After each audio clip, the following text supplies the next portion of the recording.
Salutations, School Believer. Do you have a dream of becoming an entrepreneur, but don't know where to start or even what to do? Where can I gather information quickly about what's in my zone of genius? Don't worry, School Believers. I got you covered. Go to tuepodcast.net/AI prompt and check out an amazing set of AI prompts that will give you ideas, information, and articles to help you get across that start line. Once again, go to tuepodcast.net/AI prompt to get you started now. Good luck, School Believer. Hello, School Believers, and surprise, that's right, I have a bonus track here for you, and this is what I've been talking about probably over the last couple of weeks here as my interview, well, actually my live stream interview with Hal Jester and Company. I was really looking forward to putting this out for you, and I just couldn't wait for one of my regular days that I usually put out episodes for you, so we're going to do this right now and today. And just to give you a little bit of a fair warning, this is a live stream. There's probably language in there and things you might not want kids to hear about, so you might want to kind of put in the earbuds or possibly just play this when the kids are around. Just kind of a fair warning on that because, like I said, this is a live stream. But this was probably the most amazing interview I've ever done, and you just got to hear it. So we're going to go right into it here and listen to Hal Jester and Company.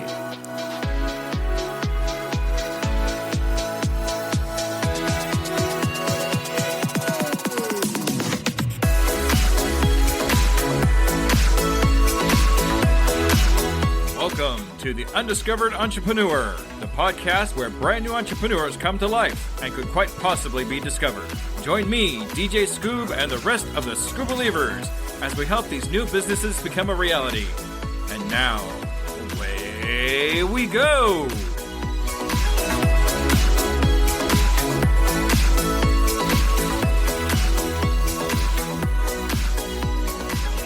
Salutations, School Believers, and we're here again with another amazing interview, but we're doing something a little bit different. We're doing our very first live, that's right, ladies and gentlemen, live stream of some amazing people that I've met in my lifetime.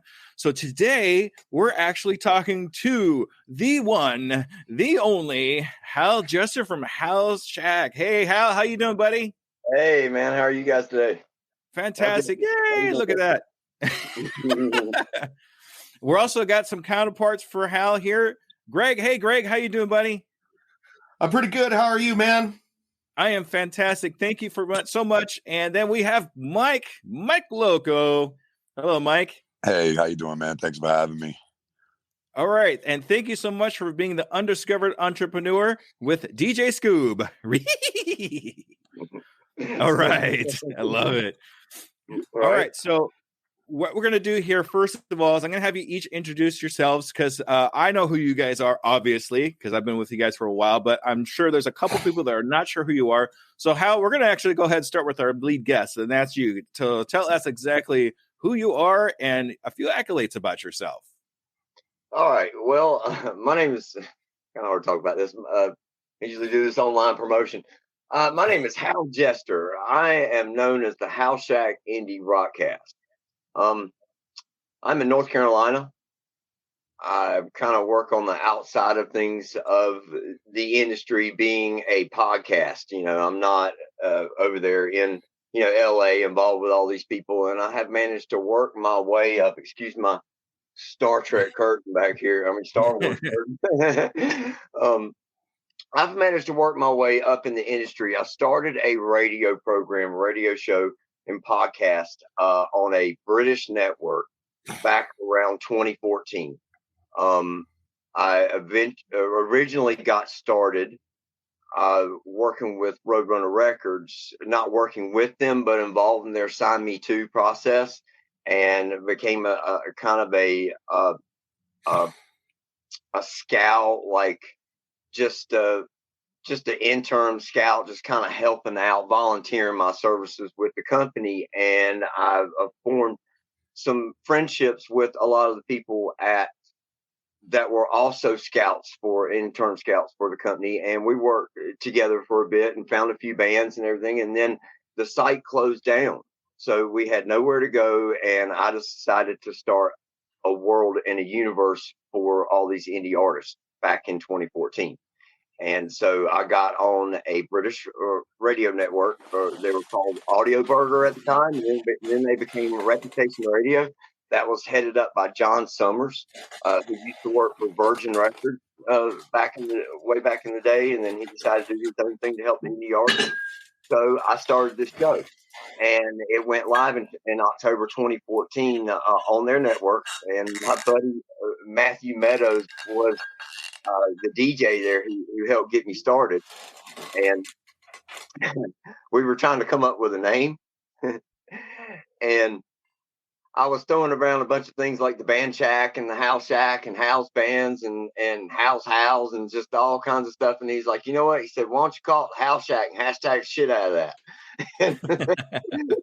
that's quote verbatim. That's exactly what he said. And I said, you know what, Matthew, that's awesome. We're going to do that. Thank you, buddy, for the help. And the Halshack became live. And I started with a few bands on a podcast. Managed to get a 1 hour show together. And then things kind of progressed from there and took off.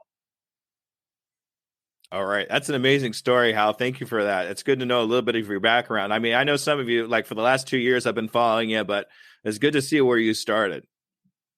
Right. All right.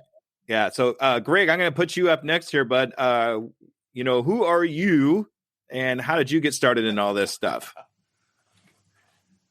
Well, as far as where I started and who I am, I'm Greg Goodell. I'm the owner and proprietor of Dynamic Arts Musical Academy and Recording Studios. I've been a professional musician for most of my life, 25 years at least, making money doing it.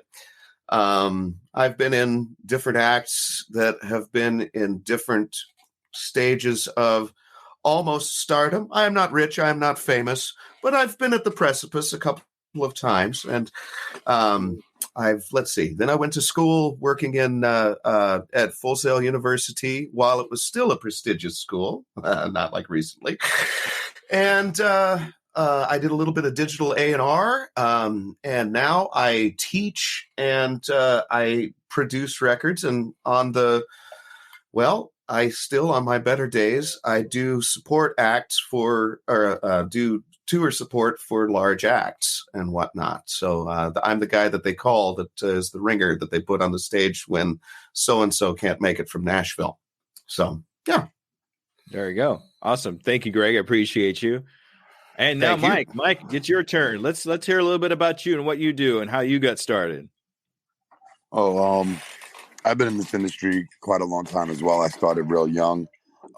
Thankfully, when I was really young, I decided that I wanted to be on the opposite side of the stage and not on the stage, because I saw that my knack was more for just establishing the business and just talking and making things happen. And I managed to land myself an internship and became an A&R for a major label before I was even 18. And that's where I also took some bumps and bruises and made me who I am today, because there's a lot of things that happened to where I didn't know enough about the business and I got bamboozled. I worked on over 40 platinum records and I got nothing but coffee and, donuts that day. No credit, no nothing.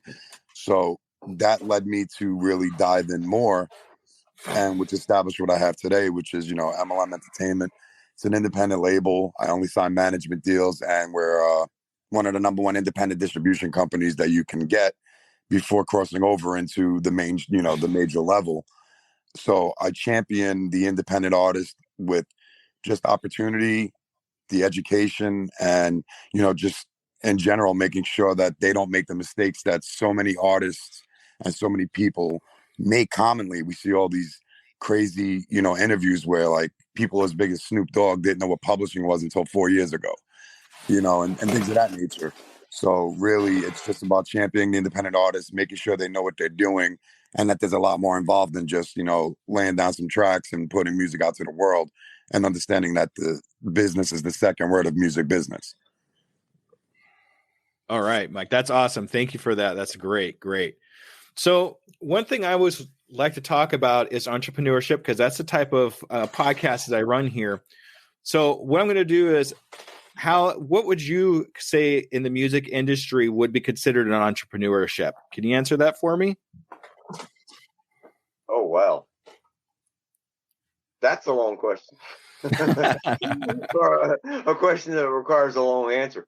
I'll try to be as short as possible. But an entrepreneur in the music business could be anything from an artist starting up, or to anyone wanting to start their own blog series, to anyone wanting to start their own playlist, to anyone wanting to start their own podcast, for anyone wanting to start their own record label.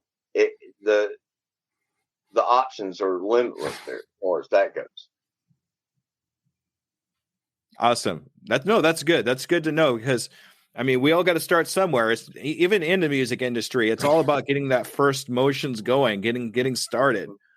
And and even if it's just that one playlist where you just riff off something and it kind of comes out really nice and you want it to show it to the rest of the world. So how about you, Greg? How would you kind of equate the music industry to entrepreneurship? Well, entrepreneurship in music is, really just kind of finding a way to, well, you know what? Let me just stop right there. I was going to go too far in. It boils down to leadership. And what you can do. That doesn't mean that you have to be an AR rep. That doesn't mean you have to be a musician. It doesn't mean that you have to be doing something, whether it's teaching. Like a friend of mine always said, you can make $1 million selling burritos in a corner. They just have to want your burritos. You can do this. And so that's powerful. And so as long as you are offering something that is necessary and you have the fortitude to actually get it done, that's usually where a lot of not just music people, but entrepreneurs as a class fall flat, is the follow through. It's great to have an idea. It's great to be an idea man, but it all comes down to, can you stay in the fight all the rounds that you need to get to the other side? Yeah, and follow through. And I know I didn't answer a damn thing. No, you answered it. No, got a politician here. It's exciting. No, actually, follow through is probably one of the most important things you could do in an entrepreneur adventure. I mean, we talked about started with Hal, but you can't just start. You got to keep going.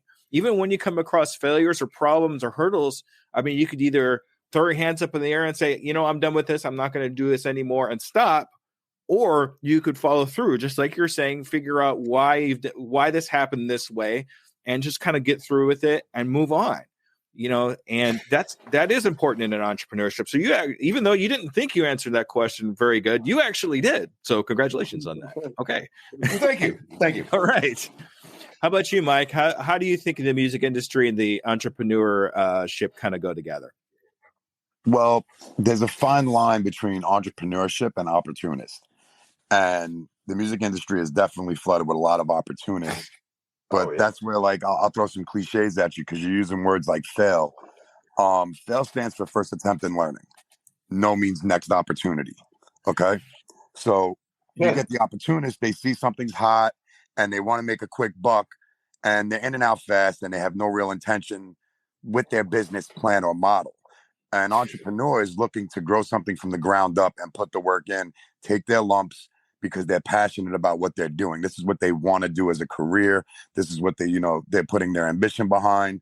So the loose term of entrepreneur in the music industry, I will say, is you find a lot more opportunists than you do entrepreneurs. What entrepreneurship means to me is someone that is looking to find their niche in the industry of where they feel comfortable, where their passion is, and applying the trade and doing the research. Like, if you don't know how to make pizza sauce, you're not opening a pizzeria. But there's a lot of pizzerias in the music industry with no sauce. So, to me, that's what it is. It's just someone that's willing to build the ground up, realize that they're not going to make money. They're probably going to lose money for the first couple of years investing in themselves and their platform and what they're doing, or they're going to be talking to a lot of empty ears until people start listening, and then that snowball starts rolling downhill. And then you got to be able to weather the storm and understand that once that ball starts moving, it picks up traction fast, and it could get overwhelming. So that's the difference between entrepreneurship. Is someone who's ready to fight the good fight, and then you have the opportunist that's totally happy to make a few $100 and then take 3-week vacations. So that's where I'm at with it. All right, Mike. Thank you. That's awesome. So you just said something that obviously meant a lot to me. First attempt in learning. I actually say that a lot in my entrepreneurial podcast. It's one of the things I really do advocate for is, no sauce, Snow. So thank you, Snow, for that. That was actually quite funny. But first attempt in learning, that's something I really dig deep in all my podcasts, because a failure is not a failure as long as you learn something from it. It's a first attempt at trying to figure something out. So I really appreciate you putting that together, Mike, and saying that. So, all right. Let me add that. Absolutely. Yeah. I'm the start and stop failure, or start and stop and start over guy, left and right. And that's what's happened to me all my life. My adventure into the music industry started back in the 90s. I mean, I've been working with local bands and putting on local shows years and years and years ago. And I was trying to get local bands on the radio and doing things of that nature back in the late 90s, and started a battle of the bands. And then that all got derailed when I had kids. So it just wasn't my time in life. And in 2008, all of a sudden, one of my original band that I had was getting a lot of progress with out in Colorado became an even better band. Not that the band, they don't want any connection together because they're not the same band, but they did. Two of the members formed a new act, and they just kind of became the new version, of this band, and they became huge, and they started playing all over Colorado and all over. My dogs come in to visit. Oh, this is a cutie. Her name's Cupid. Oh, okay, nice. So, anyway, the point is I got derailed and distracted all my life until finally, and then after kids and everything, and my chance came around again in 2008 with the formation of Savage Henry. They formed in 2005. They started to really grow. By 2008, things were really great. By 2010, they cut a new record, and I took that record to a contact with Universal Records. And Universal Records said yes. They would like to sign them to a development deal, but then things kind of fell apart between it was bad timing with the band. Some infighting started happening, and the whole thing just kind of fell apart. So in 2012, I took that band to Roadrunner Records. And within 6 months, I managed to get the band in front of John Satterley, the vice president of the new marketing division there at Roadrunner Records. And he was keen about the band and gave them a great rating of an 8 and said they had a future. And then the Warner Brothers shut down the whole new marketing division at Roadrunner, and the whole thing fell apart. So then we had to find a new way. So I've started over again. And in 2012, when I went to Roadrunner, or got involved with Roadrunner, I made a goal right then that in 10 years that I could be somewhere cracking the top of the music industry and having my foot in that door. It took Maroon 5 10 years to score their first hit. A lot of people don't know that. Harder to Breathe was their first hit, and they worked for 10 years until they got that score.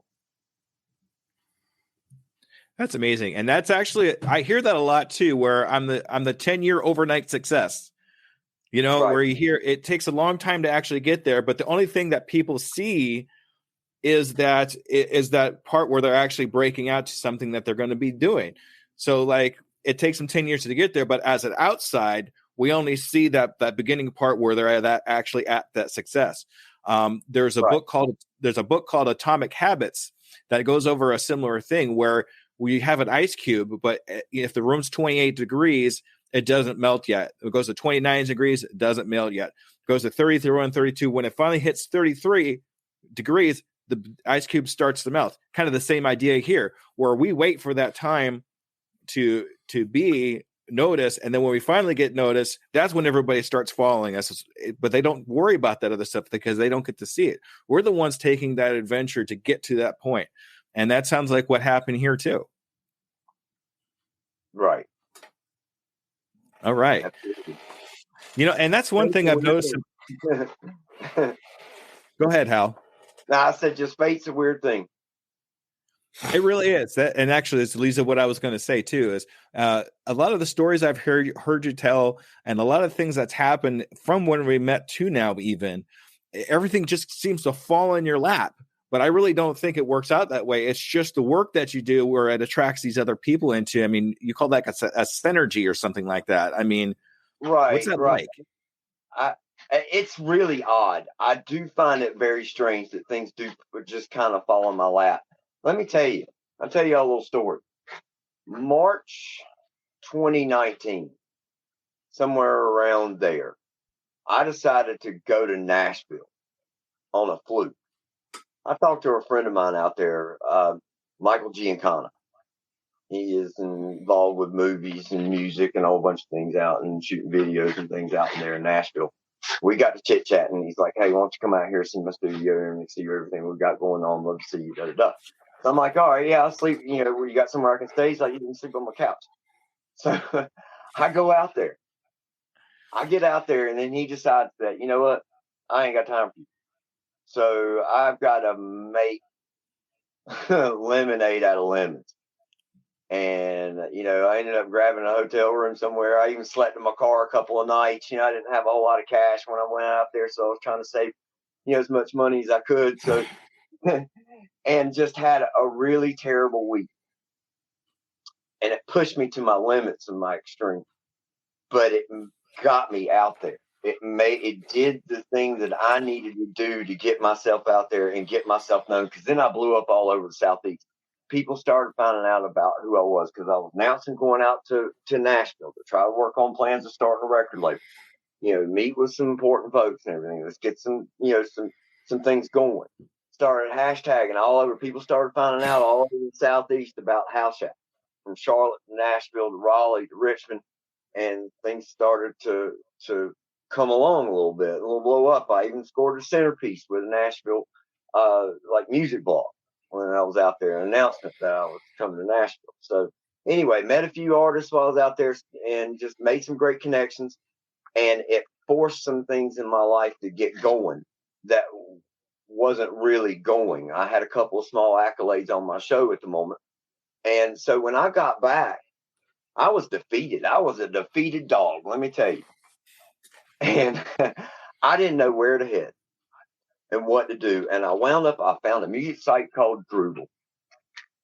And it's a social media site built for musicians, kind of fledgling, trying musicians who all need maybe a little bit of help or advice on, you know, the back line in their song or some kind of technical advice, or just maybe want to know what, you know, people like their song or whatever. You know, it's a Facebook for musicians, and people can post about all their stuff. And I got to chit chatting, and I got to complaining about something one day, and then I met someone else, another good complainer on there about music, and he's sitting right here with us right now, and his name is Greg Adele.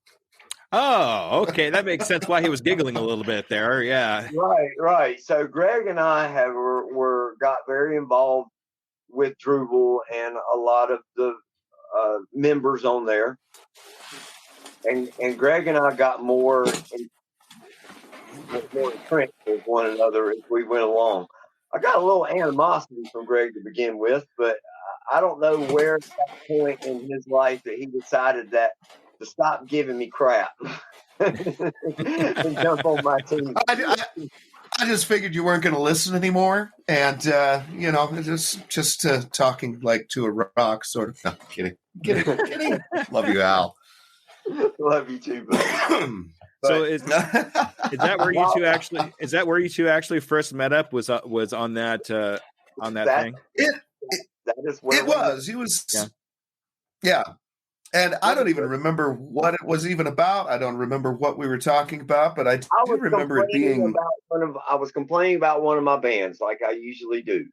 You know, like here's a problem with the music industry, and here's a problem that most people don't hear. Okay, and then I probably told you to dump them and just get rid of them, right? Yeah, obviously they don't hear the public doesn't hear the indie side of things, you know. The public hears your Guns N' Roses. They hear your Metallicas. They hear your Ed Sheerans or whatever, because that's what makes it out.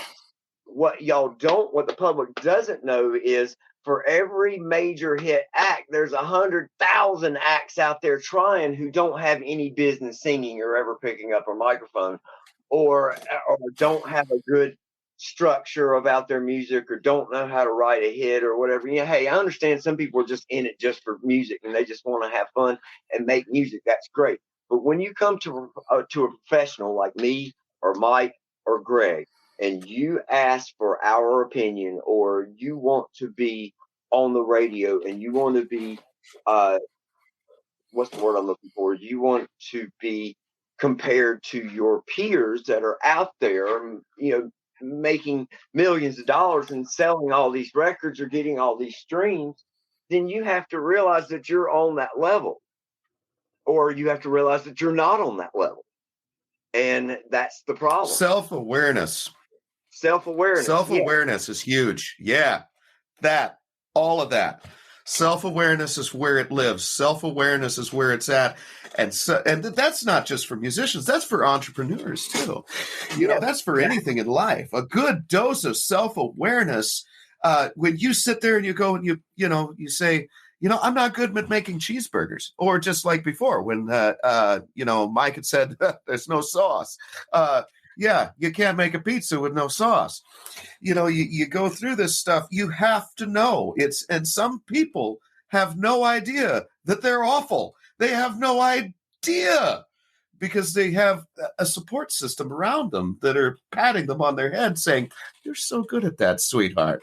You're so wonderful. There's no one better. I call it the Nickelback syndrome, right? You got all these musicians that are listening to Nickelback on the air going, I could do better. It's like, really? Maybe, but you're not. Yeah, right. That's the thing, is like, you might have the talent, but you're missing so many of these other things that they do have. And so, yeah, you could play guitar like them. You might be able to sing like them, but you're missing the spark. You're missing that certain something, or many certain somethings that they actually have. Maybe you're ugly. Who knows? It could be anything. Sorry if that's offensive, but that does make a difference. Image is a thing. So, I'm going to shut up now and let someone more important than me talk. So I won't say I'm more important, but I want to feed off of that too. Like you said, there's image, but there's also charisma. Like, you could be super talented but introverted, and once the cameras are on you and once you're putting that light, you just can't give off the vibe that's going to infect other people to want to jump on board with the mission. Another thing is, another side of the spectrum is, there are some people that are super talented out there, but they don't understand everything that it takes with being an artist and understanding. And another thing is accountability. Like, if you're not sitting there evolving your music and starting to invest, again, like as an entrepreneur, you got to invest. If you want an industry sound, you need to pay for an industry engineer, and an engineer that understands music theory and understands song structure, and that's going to take control, because the artist thinks they're the captain of the ship when they're in the studio. And it's more of like a team effort, because these engineers that just press record and throw a few filters on, that like places like SAE are just giving them all a piece of paper and telling them they made it, is a travesty to the industry, because the engineer really is the one who's going to captain that ship.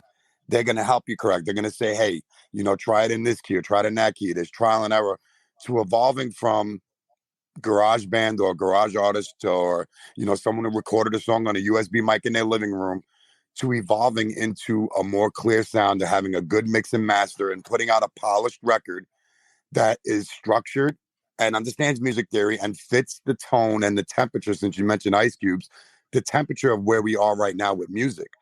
Like, people still want to put 5-minute songs out, and let's just face it, even us older guys, we're starting to be like, damn, we really listened to all this song back in the day.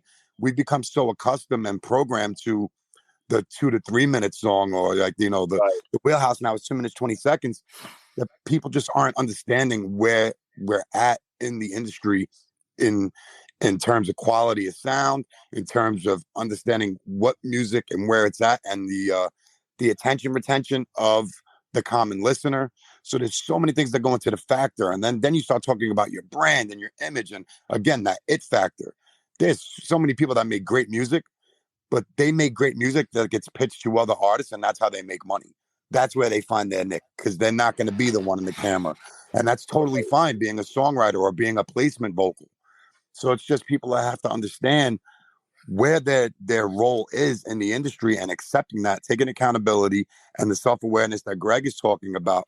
And like, trust me, I get it. Everyone wants to be that person, but not everyone is built to be that person. And the amount of flooding in the industry, like we're up to 100,000 songs being uploaded every day. 100,000 songs every day. Okay. And 4 years ago, it was 60,000 songs. So that, let's just put that into perspective. Like in 4 years, we went from 60,000 songs being uploaded every day to 100,000 songs. 80% of those songs are probably not good. So, but what they're doing is they're creating just fog and mud and trenches that you got to dig through. And if you're not doing any marketing other than, posting to your social media feed with your 30 friends, they're posting it. Eventually that you're just repeating that same cycle and there's no growth. You got to stop and say, all right, the same 30 people are hearing my last 4 songs and I'm not getting anyone new. What can I change? Because so many people are just convinced that they don't got to spend any money, or they don't got to put any effort, or they don't got to go on Canva and learn how to doctor up a graphic a little better. And that those same 30 people are eventually going to break the mold for them. And they're delusional, and it's hard when you see someone talented and you got to sit there and tell them, listen, this is what you're doing wrong. Or, hey, your song doesn't have structure.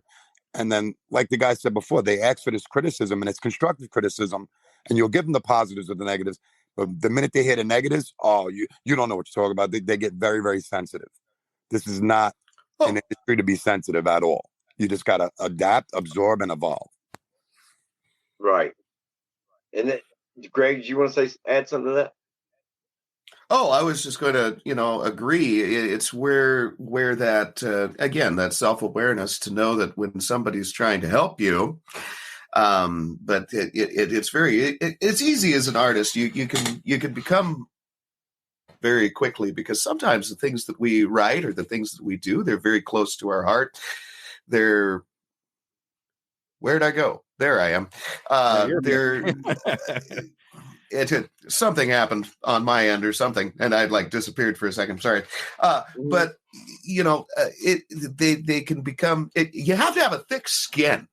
You have to have a thick skin to do this. And another thing that I would like to say about, and this kind of goes back to that first question, the entrepreneurship in music.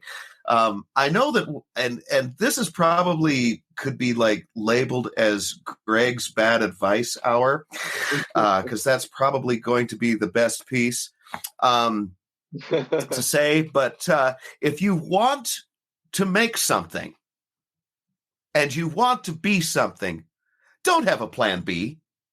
Just do it. Get out there and do. Because if you have something to fall back on, that takes some of the motivation out of, well, if this doesn't work, I can go be a sandwich artist.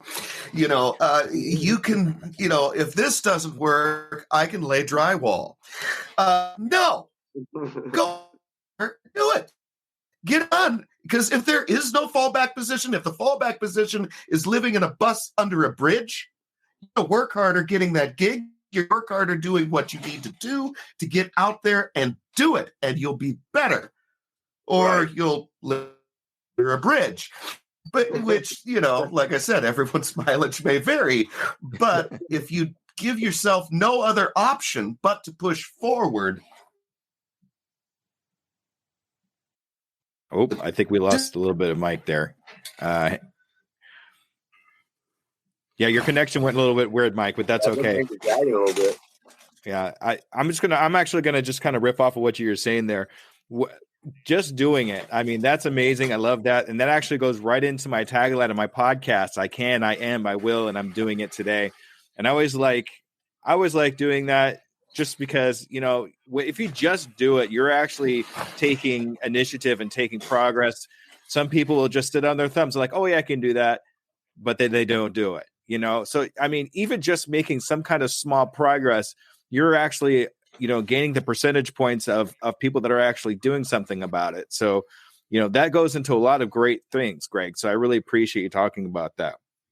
But another thing I'd like to hit here too, real quick, is I know you said that, 100,000. Wow. I didn't even realize it was that many downloads a day to get that kind of music out there. But one thing I like to say is how, especially what he's doing, he kind of trudges through that mud and finds the good music. So if you want to kind of skip all that and find the good music, just go to Halshack. Okay. Oh, yeah, absolutely. I mean, folks, it's taken me, I've been at this, I started scouting through bands 10 years ago. It's taken me 30,000 bands to find 300 across like 10 genres, from rock to pop to country to folk to alternative to, to reggae to, any of the popular genres that you can think of. And these are all artists that mimic things that our great known artists have done over the last, several decades. So you can find a lot of good music on our show that's not just your normal everyday stuff that they're putting out right now that people don't enjoy or don't like, that only certain people enjoy and like. That most everyone that I hear who loves my show are people who say, where did all the good music go? Where did all the good radio go? Where did all the quality artists go? Where did all the quality writing go and the quality singing and the quality productions and everything? Because all they're doing now is just putting out more of the same and just rehashing old beats, bringing up old songs and bringing in samples and so forth, rather than going out and being original, So that's what you're going to find on my show is artists that actually tell stories and artists that you can relate to. Artists that you'll like and go, wow, I want to hear that song again. And I want to hear that and again and again and again, because it reminds me of a hit that I loved from 10 or 20 years ago or 5 years ago or 2 years ago or whatever. Right. Exactly. Another thing I want to hit too is accept your role. I really like that. That was awesome. A lot of times people will go through things and they'll be like, oh, I want to do this, but it's not really what they're capable of doing. It's in a different zone of what they're doing. So what you really need to do, especially when you're talking about something like that, is find your zone of genius. Find where you're at, where you're able to do something really, really good. And you're able to accept that role in what you're doing. And then and always take initiative. I mean, I'm gonna say that one again too. Take initiative, keep going, take the initiative to do what you're going to do, and that be the way to do it. That's for sure. Just kind of trust your gut and what you're doing, and always ask around too. Hey, what do you think of this? Always try to get opinions from other people, but don't go overboard with it. I mean, if you get something negative like that, I mean, take a little bit of account to it, but don't let it overtake you. Like, oh, somebody doesn't like what I'm doing, so I'm just not going to do it anymore. No, I mean, understand it, but don't let it stop you. You want to keep moving. Well, you want to keep going. Early on, I found from my peers that everyone really enjoyed what I do. And I knew from then that, okay, I'm on to something. I know that I can keep doing this. When you're starting to, when you're catching accolades, you're catching little small advancements here and there, things are showing you that you're progressing. But there's some people out here that are making attempts at all kinds of entrepreneurship that are just spinning their freaking wheels and they're never getting anywhere at what they're doing for various reasons. And it may just be that it's just not their place. That's just not their spot or place in life. Not at this time anyway. Or, just need to find a different way. So many things happen or spur out because of other things. Like I could be searching for a band. Sometimes I'm like maybe searching for a band, or I'm searching for a lyric, or I'm searching for a song name, or I'm searching for this or that. And I'll find another band, not anything that I wasn't even looking for or whatever. And then boom, they were right there. And I listen to them, I'm like, wow, that's great. All right, I'm going to put them back in my call list to call them later. And that's the fate. That's the universe working for you there. That I shouldn't have known or found that band. Like here, for example, one night I was watching videos I sat for 45 minutes watching Facebook Reels. I don't do that. I guess I was just bored or whatever. And I was waiting for something to come along. And And at 45 minutes in, boom, I find this video, this guy by the name of Will Dempsey. And he's playing this song, and he's like, look, watch my daughter's reaction. I've just recorded her song. And, she's, cute, sit back there in the back seat. And all of a sudden she looks up, and she's, oh my God, my song's ready, my song. And so it was really cute and sweet. He had a great vocal. But I was like, all right, let me look into this guy. So I go look into Will Dempsey. I go to his Spotify. He's got 5 songs on there. 4 are like slow, kind of, really nice, like slow love songs or like song about his daughter or whatever. But one of them was called Mississippi Mud. Oh, geez. What a hit. What a potential hit. One of the biggest country potential hits I've heard in 20 years or whatever. I mean, I should have not known anything about that song. And it's the same thing what happened with getting on Drupal with Greg. I think we've lost Greg. Exactly. We did. Just go ahead. Keep going, Hal. It's okay. Yeah. So when I got on Drupal, I decided actually right around about that time, I decided it was Mother's Day was coming up and I was wanting to do something special for Mother's Day and all the female artists that I have on my show. So I decided to do a Mother's Day special and put all the female artists that I had at the time and put them together in a show and call it Happy Halshack Day. And at the time, though,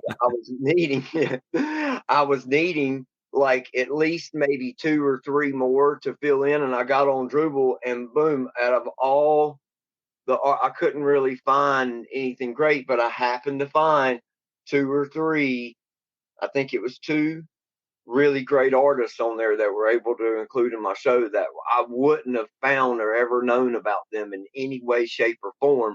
But it's the timing. It's always about the timing. And then at the same time, I was doing a show called, I was doing 2 shows based on time. One was called Time Stitchers and one was called Springtime Sublime. And the first band I found, their name was on there. Their name was Versonic. And they had a song. And now I can't think of it. They had a song dealing with, it's like A Second in Time was the name of the song. And I was like, you got to be kidding me. I'm putting together a time show. And then here's the song I found, A Second in Time. Right. And that happens all the time to me. As soon as I'm needing something, it just shows up or things just happen. And it's quite odd. Like I've had a lot of stars and a lot of luck with a lot of stars and very famous people getting wrapped up in my show because of pure luck of being involved with the band or maybe just having the show or whatever. My very first instance happened with Rolling Stone magazine. A band hit me up in an email, Magic Giant, asking to be on my show. They were excellent. And I was like, yes, absolutely. We'll get you on the show. So I put them on. This was episode 8. We did it was a big summertime episode. It was like over 2 hours long. I did a spotlight on them in the middle. And then somewhere after that, Rolling Stone found out about the band. Rolling Stone gave them a write-up and called them top 10 bands to watch for 2017. And then a year later, they won my Battle Shack. Or a year later, that's when I had them on the show for a year. So, and then that next year, they won my very first contest. And Rolling Stone gave them that write-up. And we had started a blog with some of my professional writers. Some of the guys I found were Roadrunner Records. And one of the scouts with the company, he had wrote a review for Magic Giant and said the same things that Rolling Stone said. But we did it first. We did it a year before them. So that was instant credit for us. And then I stumbled across a band called Kingsford. Not knowing at all that Frankie Muniz from Fox TV, Malcolm in the Middle, was the drummer in that band. I had no clue. I listened to the band. The band was excellent. I hit up the band. I was like, hey, you guys want to be on my show? And then I found out Frankie Muniz was involved. So then I got to do a whole thing on Frankie Muniz and the band.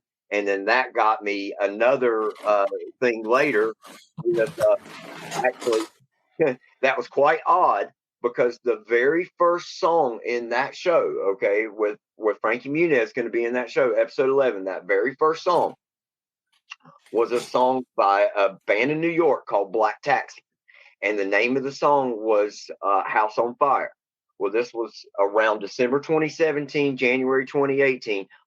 All of California was on fire from the PPG fires going on. It was just awful, And then here I had this song that the whole show was planned out. The entire episode 11 was planned out except for this very first song. They were the only band that had not responded to me to give me a yes. They hadn't seen my messages. They wouldn't respond. I emailed, messaged them 4 or 5 times.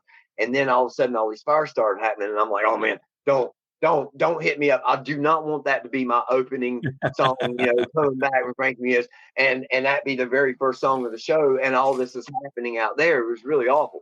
So, thank God they didn't. They didn't hit me back.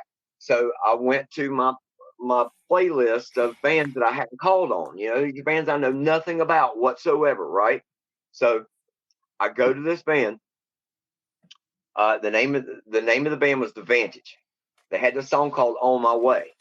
And I was like, man, this is pretty cool. And I'm on my way. All right, okay, cool. I'm going to hit these guys up. And he responds back. His name's James Mason, the lead singer of the band.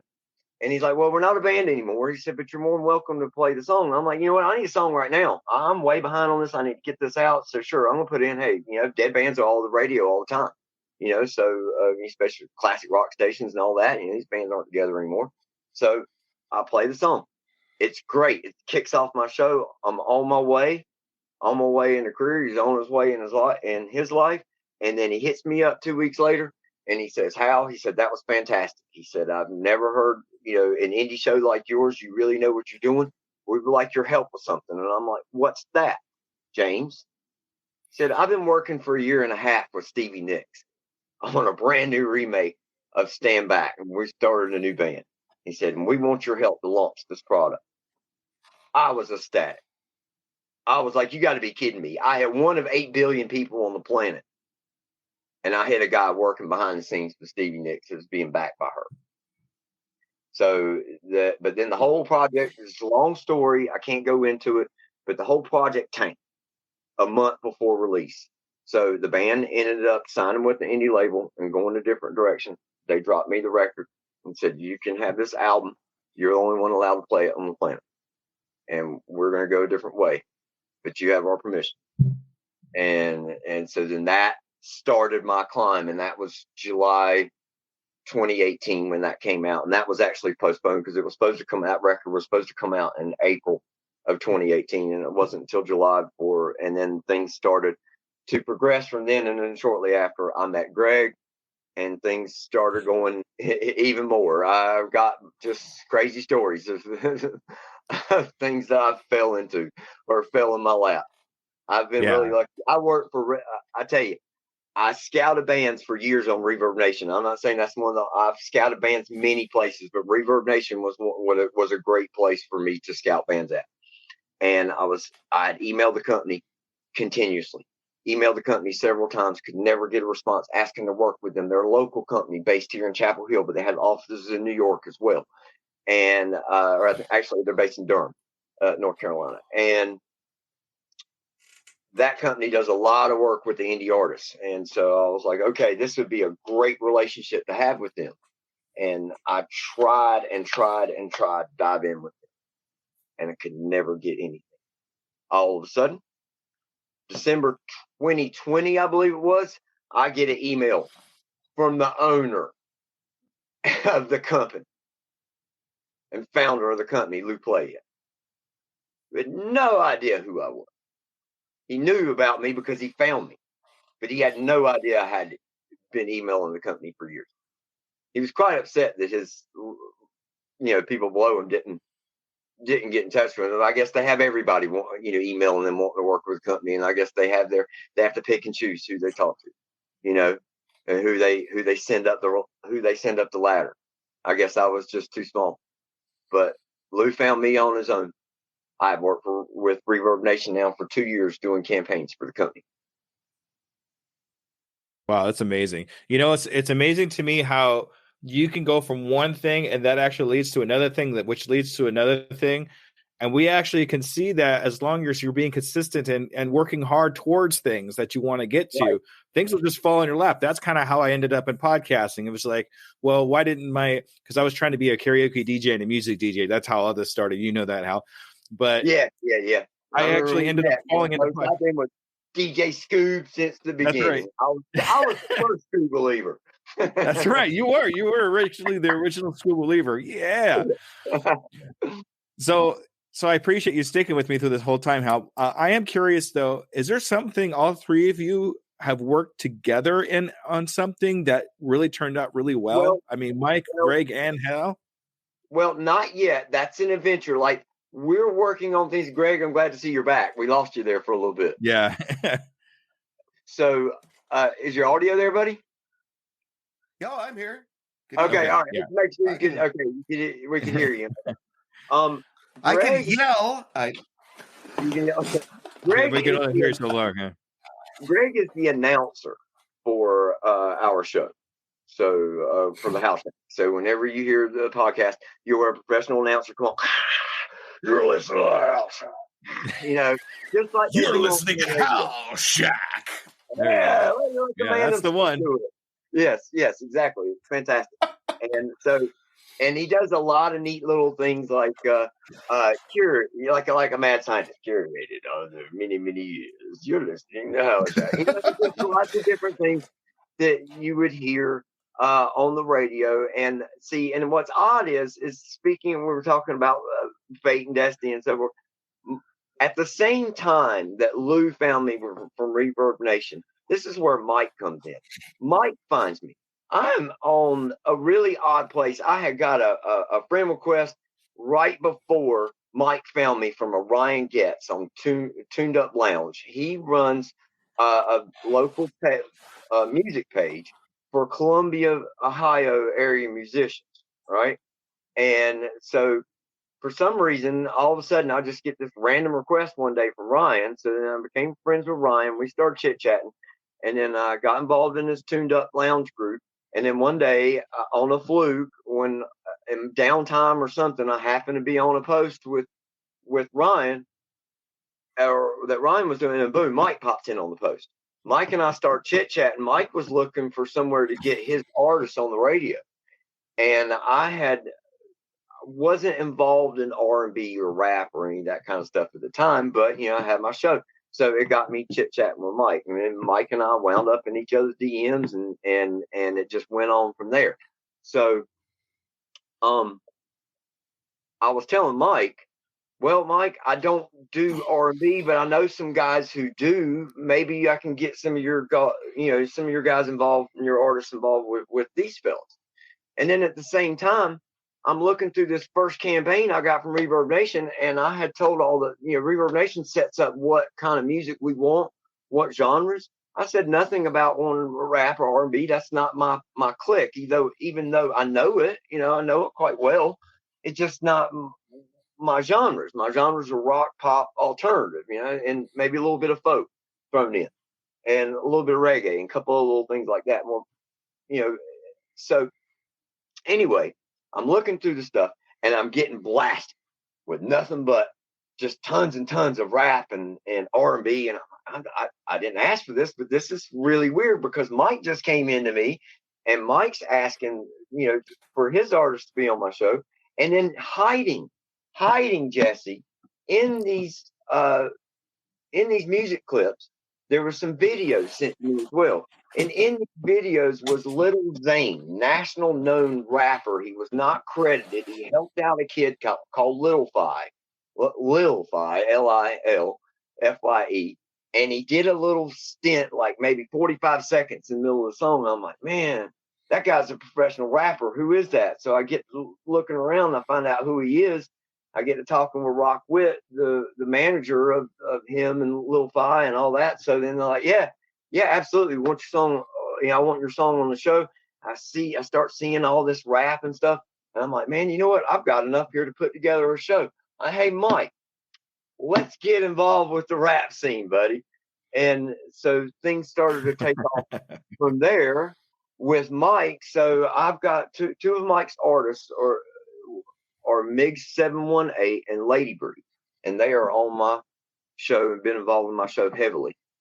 So, and then Greg's involved in my show as far as from the announcing standpoint. Nice. Greg's even been in my show, actually. Greg's one of his songs he would do a Christmas show. I did a Christmas show last this past Christmas, the Christmas before, and Greg and his team always put out a Christmas album every year. And he had a funny Christmas song, kind of remind me of like the Grandma Got Run Over by Reindeer, but it's a little different. What was that one, buddy? What was the song we did? Santa Drank My Whiskey. Yeah, Santa Drank My Whiskey. Yeah, Nice. freaking hilarious. Hilarious. Right. So we have, in a sense, and as Mike says, we operate as separate entities, but as affiliate partners. We're trying to kind of coordinate our things together, and we'd like to take on a music festival here in my county in a year and a half. We can pull it off, a big one. So that's the next venture for all of us to get started with. Hey, Greg, I got a request for you to sing a line from the Christmas song there. You think you can do that for us?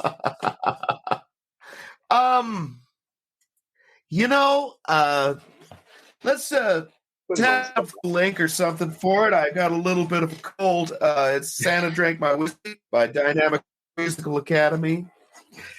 Should be on YouTube, all that good stuff. So, and Spotify too. Yep, Spotify. Right. It's all over the place. Maybe we can find it. We can post it somewhere for people to listen to. Hey, Hal, I know you were talking about your next big thing. What I'd really like to talk about is it's okay. We like puppies. It's real life, ladies and gentlemen. We have the animals. There you go. Yeah, we can't. It's real life.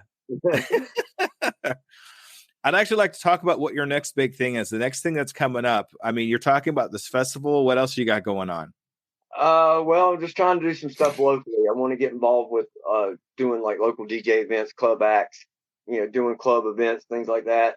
We've got a local place here called the Axe Hole, which is pretty neat. It's an axe throwing place with pool and cornhole, and then they have a separate building on the other side of it that's by divider, and that's friction skating.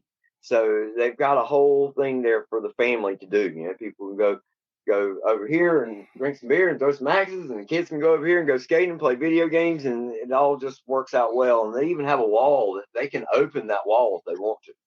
Oh, so, wow. Yeah, which is pretty cool. It's not the whole wall, but they've got a pretty big spot you can open up, and then we can turn it into more of a club atmosphere. And that's something that we've talked a lot about doing. And so that could possibly be one of the plans for down the road.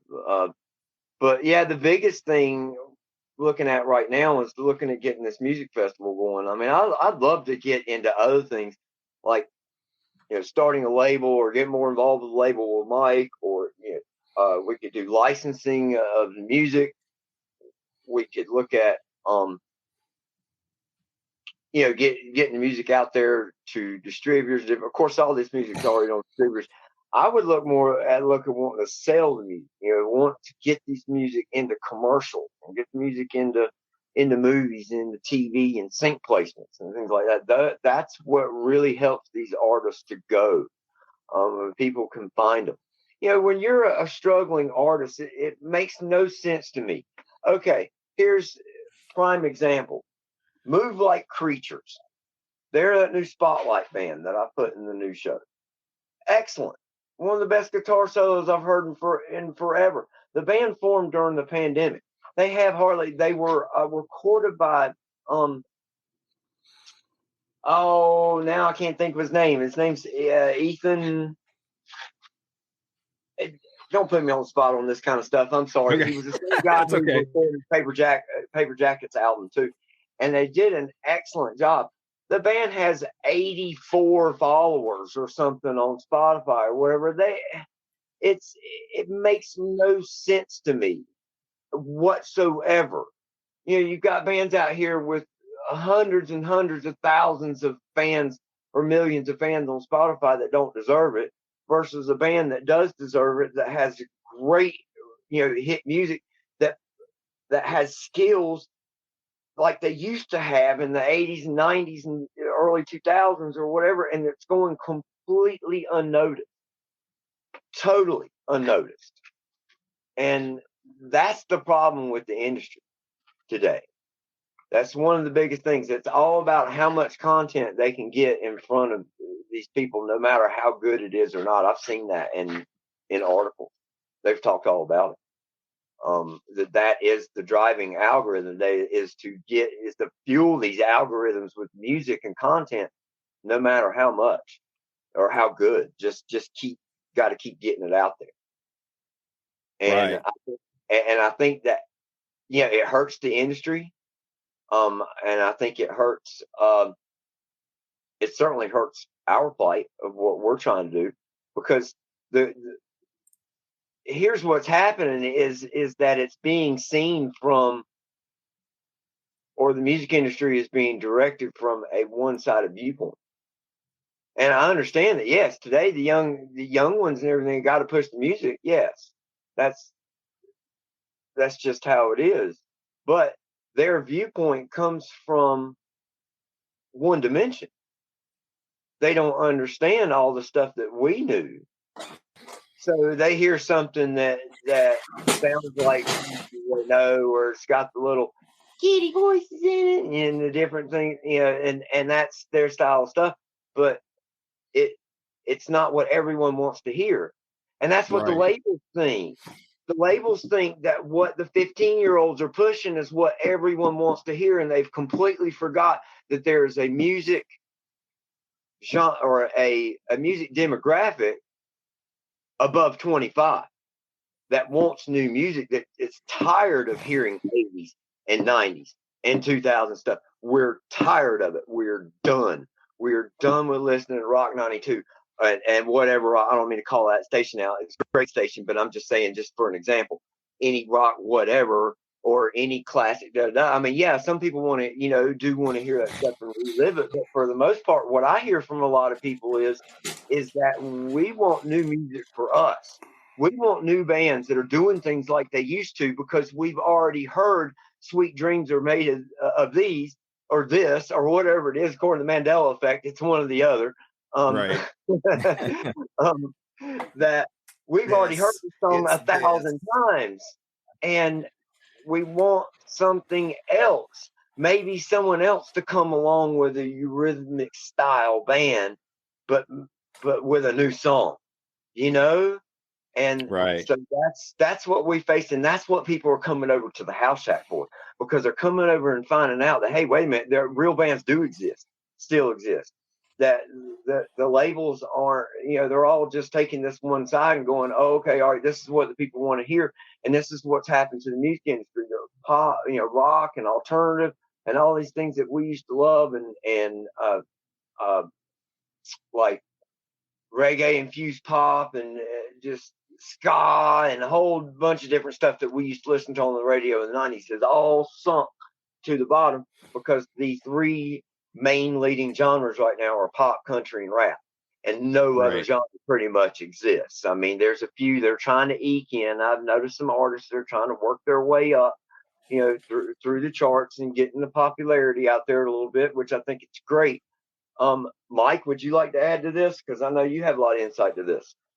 Yeah, sure. And I'm going to start off with the fact that people, if you start looking at the music industry now, you're going to see some of the change that you're talking about, because the 15-year-olds 10 years ago are now 25. And if you paid attention, like the last 2 months, pay attention to who's been starting to drop records again. Paramore, Pierce the Veil, Meteor 2. There's a lot of different things, and I hate to call them trends, because some music is trendy, and the way the consumer is fed the music, the major side of things, the people with the money, the people that have the access to get their content in front of you and who they want to push, they're utilizing these platforms. And it makes it's almost it definitely is an unfair advantage, but it's not an unbeatable advantage. Mm-hmm. And the fact of daring to be different. When David Bowie came out, there was nothing like him, and they told him, "What is this? This is crazy." Need I say? I don't think I have to explain David Bowie, right? Or Prince, or some of these other people that just dared to be different, and also understanding that if you're honest to your craft and what you do, and like I said, and you evolve it, and you're increasing what you got to do, it may not be your time right now, but give it time and stick to your guns. Don't just follow the trends and do what's trending, because how many of these artists come and go? There's no sustainability. And these labels were looking for just the one-shot pops because they make a lot of money that way. But Right. now artists are starting to like understand and hold to their mold. And then the consumer, like I said, the 15-year-olds from 10 years ago are now 25, and they don't just want a catchy hook and a beat. They want substance. So they start looking elsewhere. They start to mature. They start to get older. So music is always going to cycle. Like right now, hip hop is the number one genre. And I'm going to boldly say, I don't think for long. And like I said, I'm going to tell you why, is because like even when one of my artists that he mentioned, Make 718, he started in hip hop, but he was influenced by so many different musics that, you know, he's blending genres right now. He's blending rock with urban infusion, and he's got some killer tracks that are going to be coming out this year. And then Right. like, you know, just the ability to pivot and to understand that the industry, like Hal said, there are people, there's different demographics. It's finding that demographic and understanding that yesterday's demographic isn't tomorrow's demographic. It's going to change. It's going to pivot. They start to look for more, you know. They're not doing the high school parties and the, you know, the little backyard gigs no more. Now they're looking to go into more established venues, and they're looking to consume more. And I saw an interesting question that popped up that says, radio play still relevant? And it's not as relevant as it used to be on an FM dial. But that's Right. why platforms like Hal's are so much more important, because people consume music differently now. They need to be spoon fed, and it's sad, but it's true. You know, so they're going to, you know, the DSPs like Spotify and or the non DSPs like Audio Mac and SoundCloud and Apple Music, but they're also going to the podcasts. You know, the blog game ain't the same no more. People, when's the last time you went to a blog to find artists? You know, even guys that used to do it, they're not doing it because that time has changed. Because these blogs, they're all pay to play. You know, a lot of the blogs now, so there's no real journalism being done. So that aspect got taken away from the consumer. All the aspects that make consumers find music the natural way were taken away and funneled into the social media and DSP platforms. You Right. know, so it kind of groomed the listener to, all right, you can't find music any other way. You have to go here. And sure, people's platforms like Hal's platform, it's curated by him and his ear and his taste for music. And there's going to be a ton of people that are going to love that. And then you also got to understand there's going to be a ton of people that say, well, this just ain't my thing. Just like Hal didn't think, you know, the hip hop and R&B lane was his thing. And now he's had plenty of great shows, and he does have a great ear. He has a well-polished ear, you know, surrounding the whole industry as a whole. And if you want to be an A&R, you cannot, you can focus on one genre, but you're going to put yourself in a box. Mm-hmm. And sustainability means you cannot be boxed.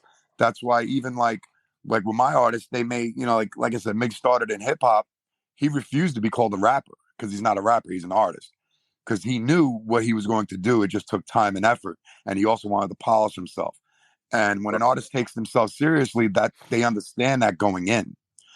And the radio kind of used to feed the clubs and the venues the music, and now that reversed. Now the radio's told what to play by what's popular and trending on social media, or what's popular with, you know, the clubs and everything else. So instead of radio breaking records, records are broken out here, and then the radio just plays what's there, because they know if you're driving in your car, are you turning on the radio, or are you connecting to your playlist? Or are you connecting to a podcast that you have saved that you wanted to listen to?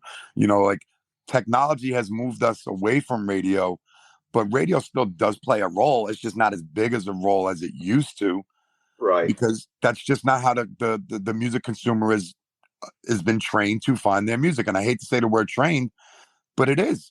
You know, we know always the main demographic is 14 to 19-year-old Caucasian girls. Okay, they're the ones that are on their devices, or, you know, they spend the money, they spoil. Like, that's a large demographic to target in any genre. It was even a dare to say in the 80s and 90s that demographic determined tomorrow's rock star. You got their support, then you got everyone else's support to follow. Right. But again, as time shifts, they change how they want to consume music, or they change the type of music they want to listen to. So you can't just focus on that demographic, because then if you stay focused on the demographic, you're going to lose the prior demographic that you had 3 years before. When they get older or get mature, they get a wider palette for music. Mm-hmm. So that's where like the marketing aspect and just understanding how to approach. And also when people say radio, they think of like your top station in your area. You're not going to get on your commercial radio station as an unknown act, but there's tons of non-commercial radio, non-com. You got your college stations, you got platforms like Hal's, you got all the other small ones that will play the independent artist. So like, for example, I'm from New York.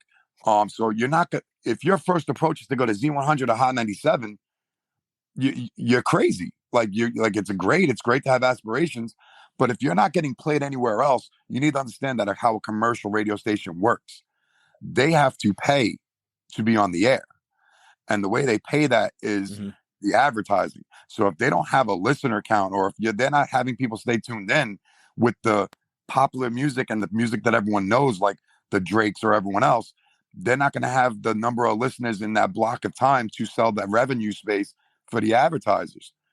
Non-com, they don't pay to be on the air. They're funded with grants or by the school. So they have a lot more freedom. They're not running commercials after every 2-3 damn songs. And that's another reason why radio's lost a lot of listeners, is because after every couple of songs, there's a friggin' ad getting thrown in your face because they have to pay to stay on the air. Right. Exactly. So do you think, so now just think about how you consume music.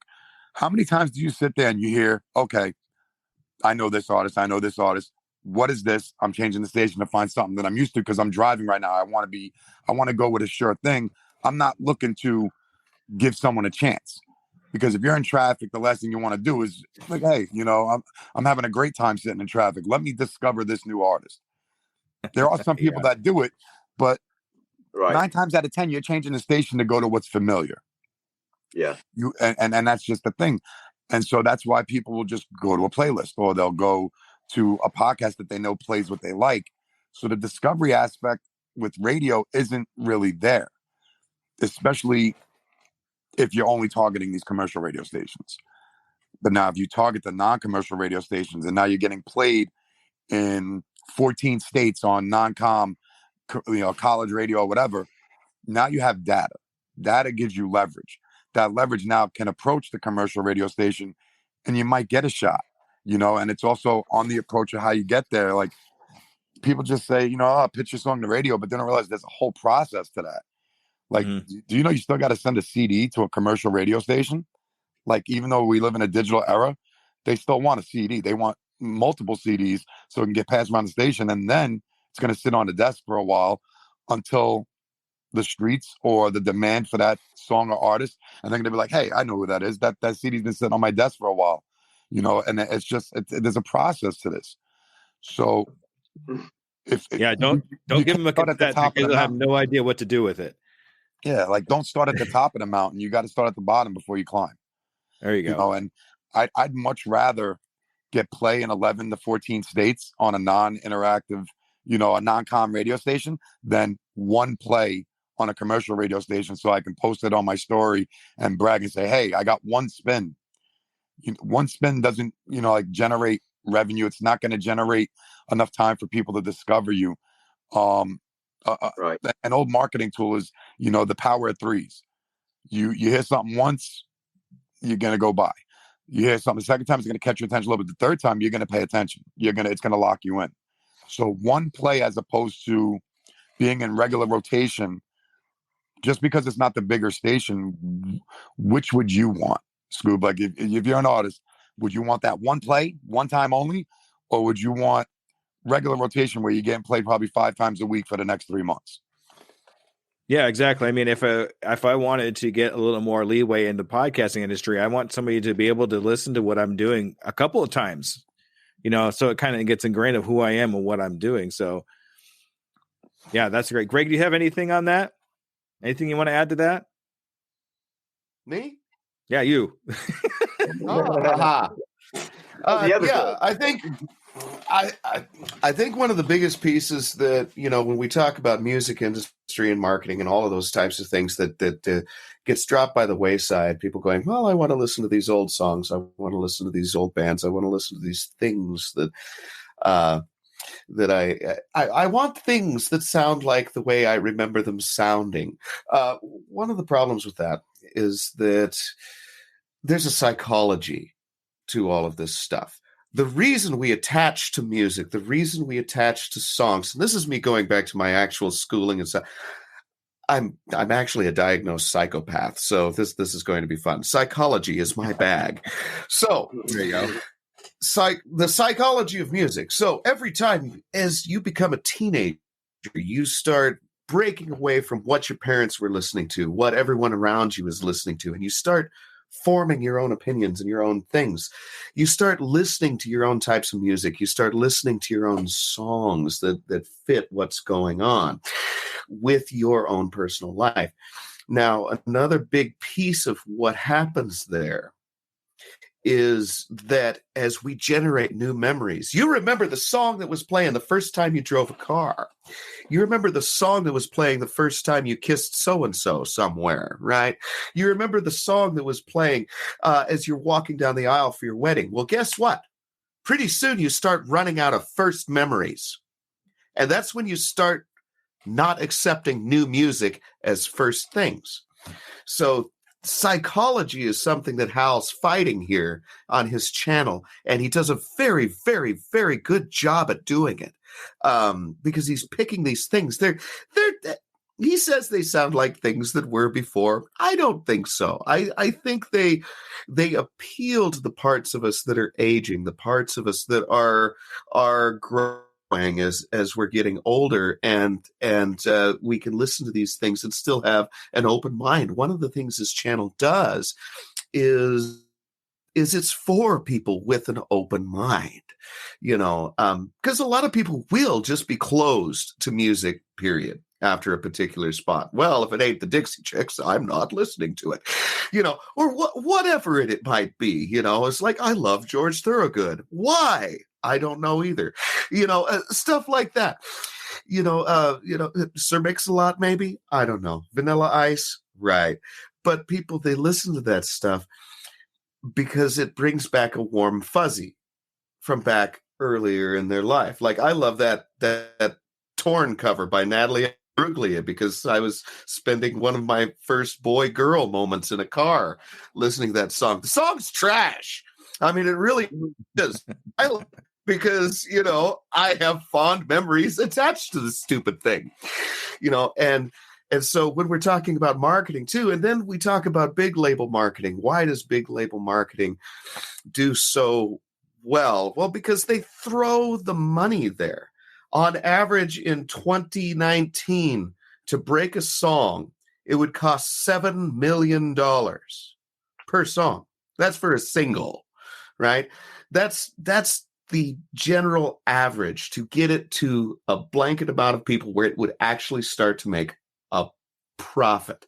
Those are the types of things Hal's up against, is those guys that have got the $7 million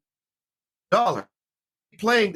That's why you hear the same, 20 songs on terrestrial radio over and over and over, is because that's the same $7 million recycled over and over and over and over and over. So, to bounce, gentlemen, I'm about to turn into a pumpkin. I've got a recording session coming in. It's been, and thank you so much for having me and listening to my crazy rants. Thank you, Greg. It's really appreciate having on the show. I'm actually going to go ahead and just get some final words from everybody else too. But Greg, you go ahead and go because I know you got important things to do. So thank you so much for being on Undiscovered Entrepreneur. I really appreciate you. Much love. Thank you, guys. Be safe. Be careful out there. I love you all. All right.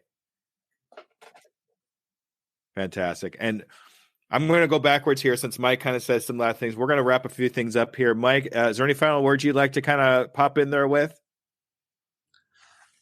Just like I said, for the listeners there, if you're looking to get into something, I believe in, we got to tap dance our way in. It's something that I use all the time. And TAP stands for talent, ambition, and passion. So if you have all those three things going for what you really want to do, then don't let nothing stop you. Put your best foot forward, have the ambition, realize that not everything is going to work. Sometimes you got to make little pivots. When this pandemic hit, a lot of people had to pivot because things shut down for 2 years. Hurdles are put in your way. It's okay. Just, drive forward and jump through. Even when you feel defeated, you just get back up. If you think you're in a stagnant place as a listener for consuming music, since we're talking a lot about music, expand your palette. Look for different ways to find music, because there is a lot of great bands and great artists out there that don't have the machine behind them, or don't have the means to have that machine behind them. So support your local bands, support your indie bands and your indie artists. Yes. Support the platforms that, Hal works tirelessly scouring. Like, sometimes I get messages from him at 2 a.m. and he's like, "Oh, you got to check out this band, or you got to check out this artist." And I'm like, "All right, I'll check it out in the morning." He'll send me playlists. I'll listen to them. Support guys like Hal and check out the show. Check out podcasts like this, because they're bringing you the unexpected listening, experience that you may be missing, because you're just being spoon-fed what the big conglomerate companies are sending you, which is just, that's where the money is. So they're going to force it down your throat. And like I said, there's 100,000 songs being uploaded every day. And just like with music, there's 100,000 ideas being uploaded every day into someone's brain. Be yourself and just check out the obscure sounds and the obscure things and the obscure platforms, and, have an open mind to it.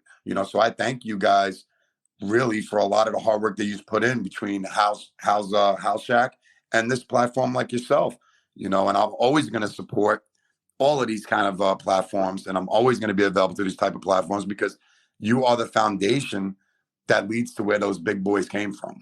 So I just want to thank you guys and give you guys your flowers for that. All right.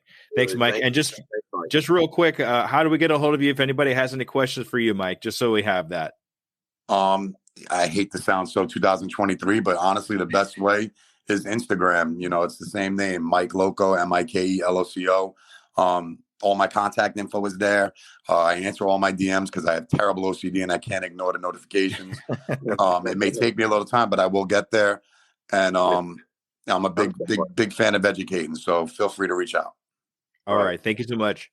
All right, Hal, now it's your turn. Let's do some last final words with you. What do you think? Oh God, we could talk for several minutes. I always have thoughts. Something that I thought that I think that's interesting, and this is a point that I always like to bring up, is the way music has expanded and evolved over the years. We're at this point now, like we're saying, where we're just being thrown all this content at us, no matter how good or bad it is, of the same types of basic level, like pop songs, or not so much with so many songs with so much diversity. And there used to be tons of diversity at the top.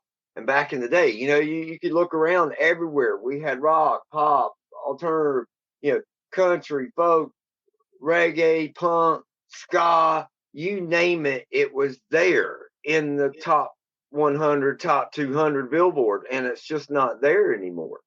And the age-old formula that the labels want to push, that we just want to push to the young ones rather than pushing to everyone, because now music has changed. We don't have, back in the day when they started that formula in the 60s and the 70s and 80s, anybody older wanted Frank Sinatra and stuff or whatever. They didn't want like new music.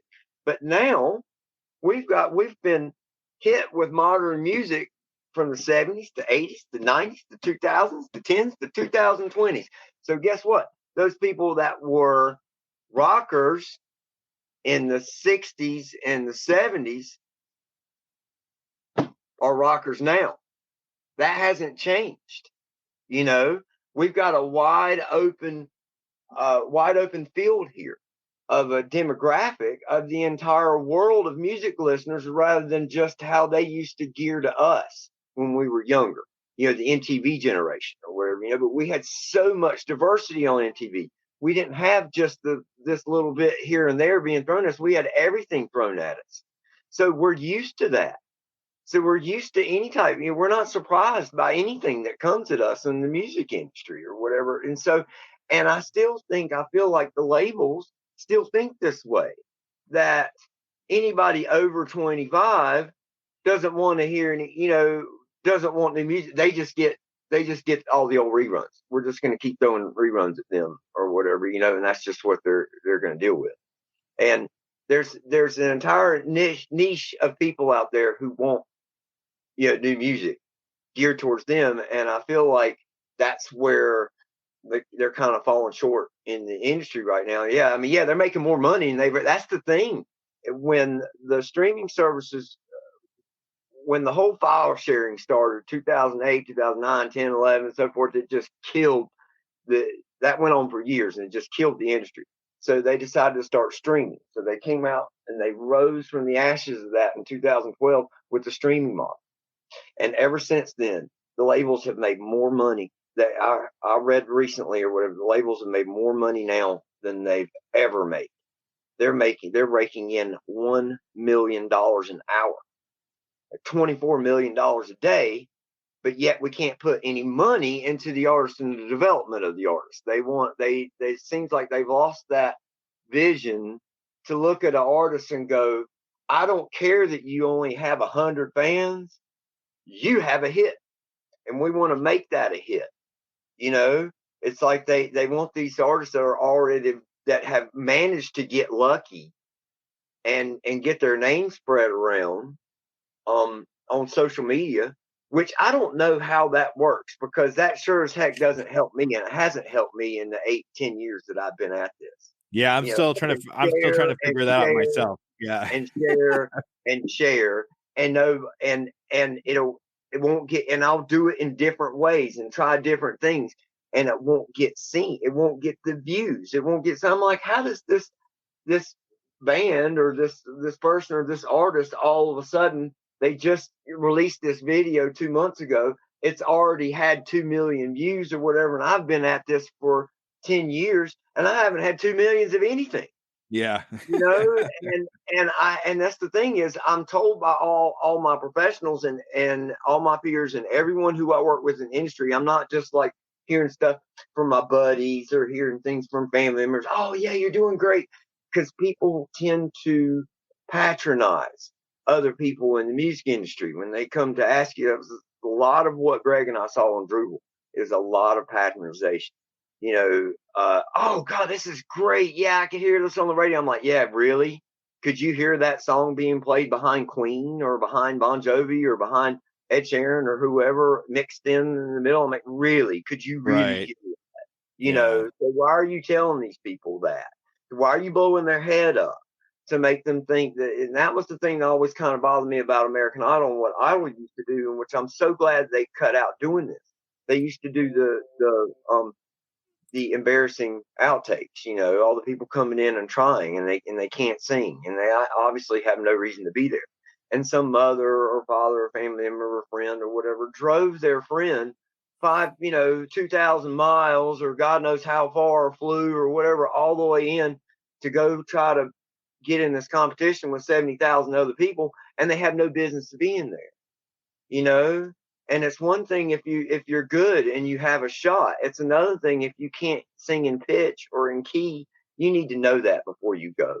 Yeah, you need to get the opinions of other people so you understand that, you can either do it or not do it. And trust the people. I mean, like your family's going to say, oh, yeah, you're great. But I mean, you really got to get somebody in there that knows, like, that doesn't mind saying, hey, you really need to kind of like change this or do that, and then take it for what it's worth. You take the advice and incorporate it into yourself to what you do. And that goes into, entrepreneurship or anything else that you're doing, is getting advice from other people. Exactly. And that kind of thing. So I see so many people trying to start up so many different businesses, and it's so hard out there, and they're out there trying to get, some leverage on social media and get somewhere going and get noticed and all the noise. Geez, there are millions and millions of podcasts, and I see it every day. I'm in all these podcast groups or in various groups, and people say, well, I want to start a podcast. I'm like, good luck with that already these days. I mean, I tell you, if I wanted to start it now, if I tried to start Halshack now, forget it. I got lucky and started way back when podcasting was just starting to come along. And I've been lucky enough to earn a lot of good recognition along the way. And if I wasn't earning good recognition, that started to happen. I mean, it took me 3 and Mike, since Mike, you're still here too. 3 to 3.5 years, and of course, all the listeners out there, to get my first 10 episodes down because of all the different problems that I had in life in different ways, different things involved in order to get and things that happened in my life in order to get those shows done, and delayed me in different ways. And I'm not going to go, that could take too much time. I'm not going to go into that, but 10 episodes, 3 years. I should have gave up. Made them. I should have gave up. But I know, I still made them, but I got lucky, and I happened to catch it because they're on that 10th episode. That's where I caught Frankie Muniz in his band on my show. You go. And then actually, well, that didn't happen in 10. That happened in 11. And then 12 was Able Label, where the Stevie Nicks back song came in with Paper Jackets. So then that continued, my climb, and I've gotten a lot of other great things since then. Rock band Cabo. They used to be with Warner Brothers. They're now part of my team. They've been part of my team the past 3 years. Looking at them possibly to headline our festival coming up. So that'd be really great. So they're just another. And Cabo did something with Duran Duran and got a deal to recut Come Undone. That was exclusive on my show. So there's many things recently. I've now got Eminem. That's the biggest thing that I fell into. A band fell into a project with Eminem, of all people, an indie band. The indie band cut a song with a friend of M's. His name is Swifty McVeigh. He's also known as D12. They hired him to do a rap spot in their song. It's a metal band, but it's like a metal rap band, kind of like Korn kind of thing or something. And anyway, Swifty did this spot in the show, and then we don't know in the song, and I'm not sure whether Swifty had asked M or whether M just offered, but he did an intro for the band and Swifty in the song, and it was great. It was in there, and the band was super appreciative of it. But they felt like, well, this thing's kind of odd, though. The M's in the intro, but he's not really in the song. So they asked Swifty, hey, can you maybe get M to, I don't know, maybe do some bars for us or something, get in the song? M jived with the song. 6 months later, he sent them some bars for free and put it in the song. So now the band was ready to run with it, and they gave it to me for an exclusive and help promote it and so forth. So that has been a really great push for the Halshack as well. So you just never know what you'll find on my show and what you'll find out here with these artists. You got so many striving artists out there who people will pop on their profile and go, oh God, they only have 1,000 fans. They can't be any good. No, that's not the case. It's social media. Social media is the problem. Do you know how many, like I've looked at big well-known bands. You go on Spotify, like I can talk to people around the place or locally, wherever, and mention artists like Niani or Sam Tenez. They are excellent artists. They have 4 to 5 to 6 million listeners on Spotify. If you mention their name, no one knows who they are. But if you mention a band like Cabo, or you mention Bon Jovi, or you mention whoever, that's name recognition. People know who they are. These are Spotify artists. There's this kid, Connor Price. The kid is an excellent rapper. He's amazing. I came across this stuff. He had less than 1 million fans. He's up to 8 million now on Spotify, and he's blown up within a year. I mean, the kid he should be a hit. He should be well known. But he's not a hit. He's not a hit artist per se. He's not hired by the labels. He's just an indie. But man, the kid is good. But if you mention his name to people know who he is, because that's 8 million people around the world. I mean, that's nothing. I mean, I'm known. I've reached almost 500 cities around the world in 100 countries. But if you go around and ask people, have you heard about my show? Have you heard of Hal Jester? Have you heard of Halshack? No, they hadn't. I mean, but some of my friends have, and people around here in the area, people are connected to me. But for the most part, no. I'm still a little man on a totem pole, but I happen to get really lucky. And I see this with a lot of artists too. I see this with a lot of indie artists that maybe don't have some big following, but they're out there opening for big national acts, but people don't know it. That's the thing, because until you're hitting that point where your songs have 600 million, 800 million plays, 1 billion plays for one song, then people are starting to know who you are. But even some of these big bands that have been around for decades don't have the following on Spotify. You could pop on there or whatever. Like millions and millions of people know who they are, but they don't have millions of fans hitting the like button on Facebook, or they don't have millions of fans hitting the follow button on Spotify, because they're just not on there, or they're just not on their radar to go do it. I've been getting so much flack about that, where people find like, I've only got 1,000 fans on Facebook. There's tens of thousands to possibly hundreds of thousands of people around the world who know who I am, who are familiar with my show, but they haven't been on the social media to follow my Instagram or to follow my Facebook. My Instagram, I've been on Instagram I've tried for 2 or 3 years now that I've been on Instagram to get followers or whatever. And I've tried and tried and tried. I've got like 450 or something on there or whatever. But yeah. And, and people will go, you only got 450 followers. You must not be any good. No, that's not the case at all. I hear from people I'm the best there is at this. So, I really think that it's better because I come across a lot of the same issues too, but I think it's better to do what we're doing here and just do it word of mouth. It seems to be more effective, really. I mean, you could have as many followers as you want and that kind of thing, but they're not going to be true fans. They're not going to be people that are actually going to listen to you. They're just people that are just happen to be there to hit that like button and then move on. Just because they like it doesn't mean they're going to sit there and listen to it. So. Right. All right, Hal, we're gonna wrap things up here if that's okay. And how do we get how do we get a hold of you? Yeah, it's okay. I like it. It's good stuff. How do we get a hold of you? We got your QR code up there right now, so people could hit that QR code to reach the Halshack. Tell you what, folks, y'all can find me everywhere. Halshack is all over the place. I'm on iTunes. I'm on Amazon Music. I'm on Amazon Radio. I'm on Apple Podcasts. I'm on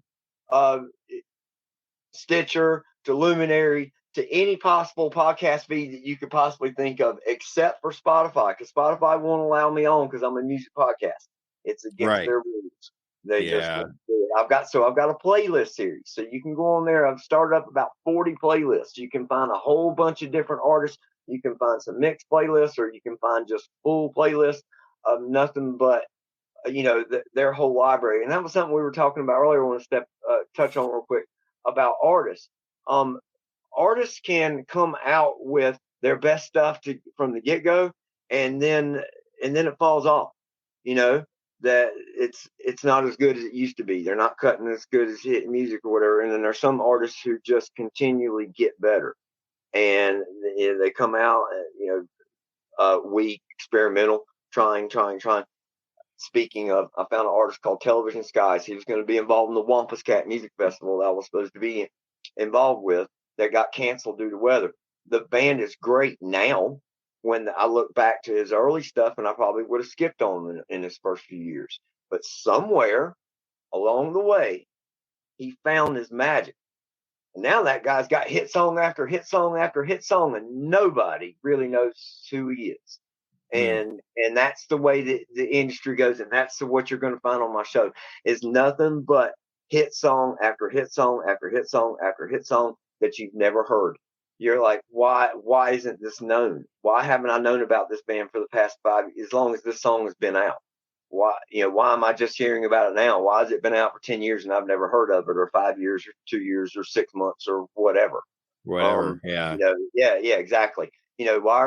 Why this is so much better. This is what I hear from people. I've got other people involved with me. Matthew King is a new blogger and a playlister that started up with me, and he listens to my stuff and he goes, these are Grammy winning artists. These are people who should be winning Grammys, not what's being considered for Grammys or whatever, because this is music that's fun and listenable and has catch and hook. We have. Exactly. You've listened to my shows, Jesse. You know all too well, and so does Mike. Mike, the reason why you guys are involved with me, because I know what I'm talking about. Exactly. And if anybody wants to hear any of that, just fantastic indie music. I mean, I've listened to it all. It's all amazing. If anybody wants to hear anything like that, that's just knock your socks off, hook up with the Halshack, listen to his program on it. All right, Hal, we're going to go. Okay. Thank you very much, everybody. Real quick, folks. Yeah. I do bonus shows where it's music only, and then I do talk and music shows. So you can find a mix of both. I do very small talk and music. Most of it's music only. So depending on what you're into, folks find their favorite types of shows. They like either or both. All right. Awesome. Mike, thank you very much for being on the show today. I really appreciate you being Mike. here. I appreciate you being here, buddy. We'll talk more soon. There we go. And Greg, thank you for coming. I know you had to take off, but thank you for coming. Anybody, you don't have to stick around for a wrap up. I'm not going to do a wrap up this time. Thank you very much, Hal. I appreciate you actually doing an interview with me, and you all take care. Okay. Yes, it's great. Thanks, Jesse. All right. Thanks for being the original Scuba Believer, Hal. All right, everybody. Thank you. Bye bye. Man, Scuba Believer, definitely. All right. All right. Bye bye.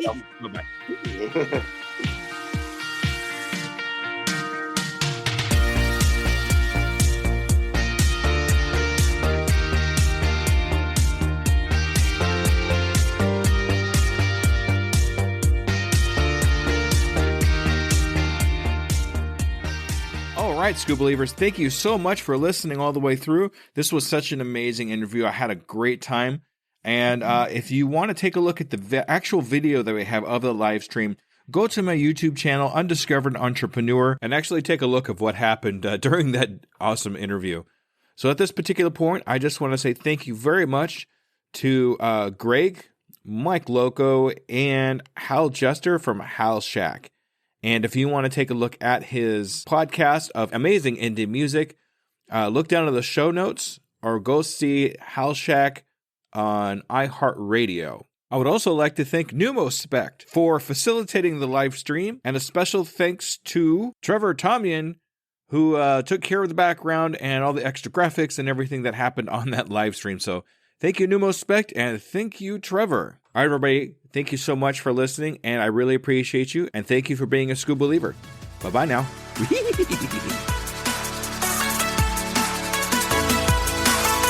Hello there, DJ Scoob here, and I just want to personally say thank you for listening to my program. I really hope you learned something. Tune in 2 weeks to listen to another brand new entrepreneur. And remember, I can, I am, I will, and I'm doing it today.